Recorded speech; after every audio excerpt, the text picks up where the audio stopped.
What's going on, everybody?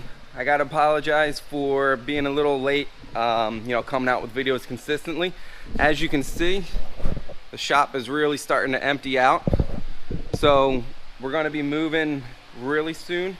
But this video is going to be a quick overview between my AI splitter and our new ST splitter.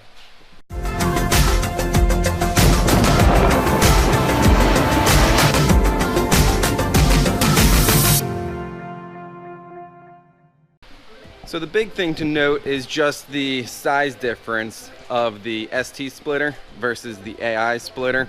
Now keep in mind, I'm working to be within class rules, especially with the AI splitter.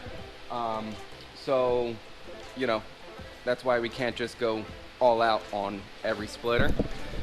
So our ST splitter, you can see how we have the full assortment of our tunnels. That's our straight tunnel right there, our large curved with a strake, and then our outer tunnel. I'll go ahead and put a tag up here of me basically making this splitter. It was over a couple episodes, but if you want more information on this or our tunnels or our splitter biscuits, you can kind of find them by going through our old videos or checking out this video up here.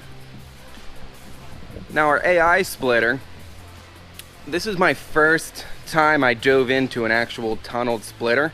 So as you can see, the tunnel is part of the splitter. It's nice because you don't have to kind of cut out and add tunnels. What's not nice is this splitter makes this size and that's it. You can't really change anything or add it to fit what you want. You can see we obviously added one of our small curved tunnels on the outside. Now the tire does line up right basically with the inside edge of this tunnel. So all of this volume empties into the wheel well, into the wheel well, and then out the louvers or out the fender vent.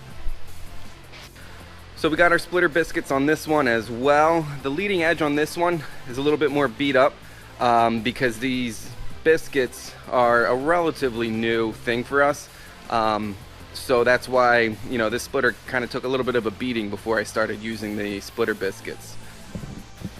Now something to note, again, these tunnels were of my own design. I did have a really nice blog post on our website going over my data around New Jersey Motorsports Park lightning circuit. I have tons and tons and tons of laps around that track. So going from a flat splitter, and then about a month later, this splitter picked up about a half second, 0.6 of a second. So the tunnels were huge. Unfortunately, when we changed websites around and everything, that post got lost, but it just goes to show that tinkering with splitter tunnels is a great way to increase front downforce. And then again, with our new options, you can add tunnels to pretty much any flat splitter you want. So one of our plans for this new splitter is to make it continue this whole way, and then maybe even do some stuff under the car. ST2, you're allowed to do a lot more stuff aerodynamics wise, so part of this mounting frame, it'll be pretty easy to continue this splitter further under the car. And you can see we had to make it in two pieces because our mold at the time was not large enough to do this in one piece. Now since I did this splitter, we did get a new flat mold, so we can do splitters any shape. All you have to do is send us a template. I'll put a tag up here of how we can take a cardboard template and basically turn it into a carbon fiber panel for you. We can go all the way up to about 86 inches wide and about 38 to 40 inches deep now in one piece. So that's pretty big, and then you can always add the tunnels to it from there. So the reason I wanted to do this little splitter comparison, we will, where is it? Up there is my old wing that I ran in American Iron.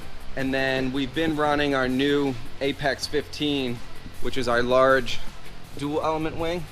So the reason it's folded forward is so the car can fit in the trailer. Yeah, this weekend we're going to be at Global Time Attack at New Jersey Motorsports Park. So it'll be a fun event to kind of tinker with some stuff. Now I'm going to do something a little bit funny. I'm actually going to, I guess, de-aero the car, give it less aero, whatever. I'm going to kind of revert back to the AI stuff over the course of the weekend. There's some big heavy hitters coming out to this event, so I know I'm not going to do anything crazy. It's more of a learning opportunity for me. And the reason I'm doing that is the next event I'm running will be Nationals at NASA, and I'm going to go back to American Iron for that, because that's basically what this car was originally built for. So if you've been following me for a little bit and watched all of our videos, I never did anything to this car to take it really too far beyond American Iron aside from the Aero. I can just swap the uprights back on and swap the original splitter back on with our original wing, and then I'm basically ready to go. I never even had this thing tuned. I might have to put like a 20-30 pound lead brick in it to be legal on weight, but that's about it. So yeah, nothing too exciting in this one. Again, any questions on any of the splitter stuff, please just leave a comment or shoot us an email. But yeah, that's about it. And the next video will be how we make out at Global Time Attack, and we should have some good info on aero stuff, kind of de-aeroing the car and kind of see what that does with our data and everything. So yeah, quick little one for you guys. Again, once we get moved out of this shop and into the new place set up, you know, I should be able to kind of start doing stuff a little more regularly. So as always, thanks for hanging out, and I'll see you guys in the next one.